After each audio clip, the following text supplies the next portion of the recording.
Eu sou o pastor Marcos Bonfim, líder da Charlotte Connection Christian Community, aqui em Charlotte, Carolina do Norte, Estados Unidos.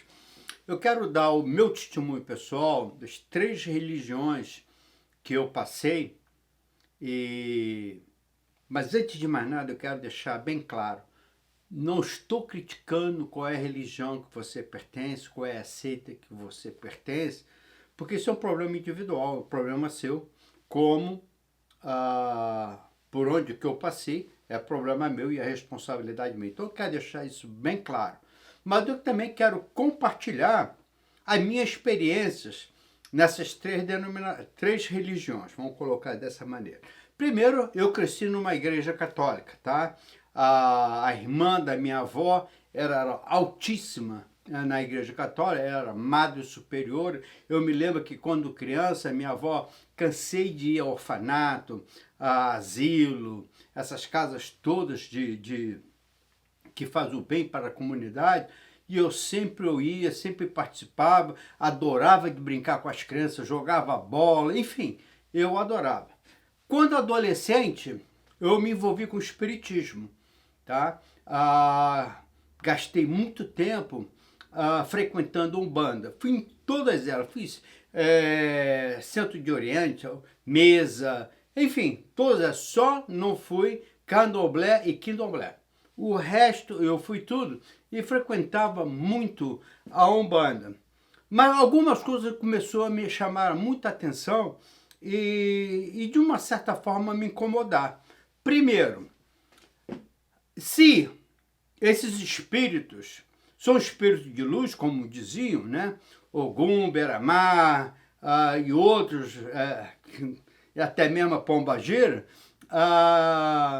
se eles são espíritos de luz, de poder, não é? Por que é necessário eu levar uma garrafa de cachaça num cruzamento? Por que eu tinha que levar frango, fazer ofertas com fubá, essas comidas na encruzilhada? E eu questionava a mim mesmo, quem é que come isso? Né? O porquê disso? Né? E por que eu ir no mar no dia de Iemanjá, oferecer barcos, aqueles barquinhos com flores, acender luz, etc. E eu me lembro uma vez que um dos espíritos disseram para mim e para minha esposa, para nós termos a harmonia, eu tinha que colocar o meu nome e o da minha esposa dentro de um vidro de mel, com mel, e colocar embaixo da cama. Aquilo para mim não fazia sentido nenhum. E eu comecei a cada vez mais, o tempo passando, a cada vez mais me envolvendo, me amadurecendo mais, e eu questionava essas coisas todas. O que tem a ver eu colocar meu nome, o meu nome da minha esposa, dentro de um vidro com mel e colocar embaixo da cama para que nós possamos ser doces um com o outro? Não fazia sentido nenhum para mim. E o que não fazia mais sentido para mim, o Ogum Abaramá disse diversas vezes para mim que eu era homem de 7 mulheres. Meu amigo, eu não aguento com uma. 7 mulheres, agora, encheu o meu ego, né? Jovem, adolescente, machão, garotão, bonitão, homem para 7 mulheres. Isso também não fazia sentido nenhum para mim. E eu comecei a questionar os espíritos. Eles incorporavam e eu começava a questionar. O que era mais interessante, que eu ia nessas reuniões, né, de Umbanda, e eu ficava pedindo a Deus para eu incorporar, porque eu queria fazer parte. Eu não incorporava nada. Nunca incorporei nada, nunca senti nada. E eu via as pessoas lá balançando, puf, incorporava, e aí falava com você, e etc, etc. Você falava algumas coisas pessoais para esses espíritos. Mas o ponto que me revoltou em relação ao espiritismo, o meu padrasto tinha falecido, tá? E uma ou 2 semanas, não, acho que umas 2 ou 3 semanas depois, eu conversando com o Ogum Beramar, que ele tinha incorporado no cavalo, que esse é o termo que nós usávamos, e eu questionei, porque a gente acreditava na reencarnação.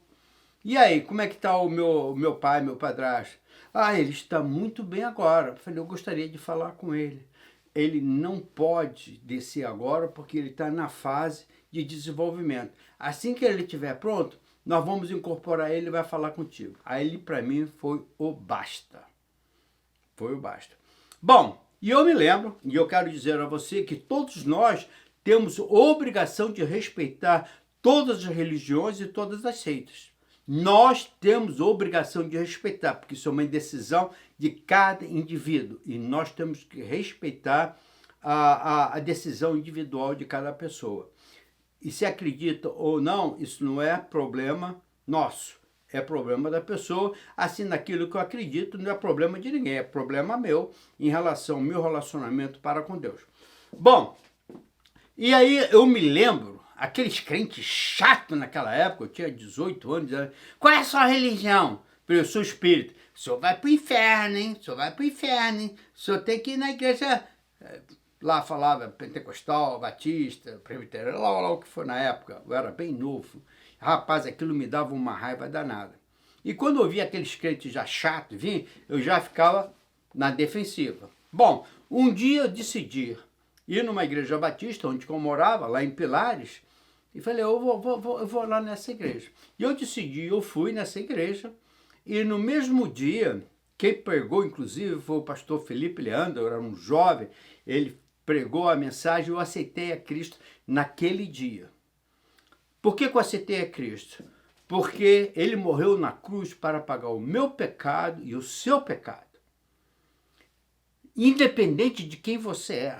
Está lá em Efésios, você é salvo não pelas suas obras, não por você ter um caráter maravilhoso, não por você ser perfeito, não por você ser uma boa pessoa. Você é salvo e terá a vida eterna graças à morte de Jesus Cristo na cruz, que pagou os nossos pecados. E ali eu aceitei a Cristo e até hoje eu frequento a Igreja Batista. Bom, por que eu sou batista? Por que eu não sou Assembleia de Deus? Ou por que eu não sou presbiteriano? Por que eu não sou metodista? Quero ressaltar a vocês que essa Bíblia aqui, 3.684 denominações usam a mesma palavra, a mesma Bíblia, e há várias interpretações diferentes e há várias maneiras de ver. Bom, o porquê que eu sou batista? Eu sou batista devido à parte organizacional da estrutura que é formada a igreja. Quanto à palavra de Deus, quanto à teologia, também me identifico com o posicionamento batista. Bom, mas o que me ressalta eu ser batista é a organização. Como assim? A igreja, ela é individual. Ninguém vai dizer para a igreja o que ela tem que fazer. Isso é problema da igreja. Por isso que a igreja tem os seus diáconos, os seus membros, e tudo é levado à igreja e a igreja decide. Não vai ser a convenção, não vai ser a associação, não vai ser outras igrejas que vai dizer para a igreja o que eles têm que fazer. Então a igreja, ela escolhe o seu pastor, ela dispensa o seu pastor a hora que ela quiser, ela determina o objetivo da igreja, as suas missões, os seus propósitos, e isso é muito rico para mim. Vocês lembram que eu cansei de falar quando eu falo negócio de polícia? A descentralização do poder? Essa é a grandeza que eu vejo nos batistas. A convenção não determina o que a igreja vai fazer, o que vai deixar de fazer. As igrejas que na convenção vão determinar qual é o propósito das igrejas todas reunidas a fazer o ministério na convenção, naquilo que eles propuserem. Sei lá, é por aí, você entendeu? Então, essa é a grande diferença. Então, não vai ser uma associação, vai ser uma convenção que vai determinar qual é o pastor que vai para aquela igreja, essa ou aquela.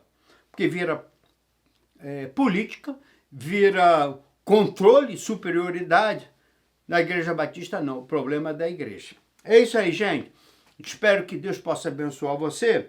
E quero dizer uma coisa para você. Lá no livro de Marcos, lá no finalzinho, diz assim, versículo 16, nos quatro últimos versículos, diz assim: portanto, ide, pregai o evangelho a todas as nações, a todas as pessoas, para que naqueles que crerem não pereçam, mas tenham a vida eterna em Jesus Cristo. Quero ressaltar, a salvação depende da sua decisão.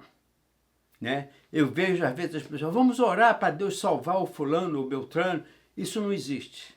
Porque é a nossa responsabilidade tomarmos uma posição de aceitar a Cristo como nosso Deus encarnado, nosso Deus vivo, nosso Senhor e Salvador.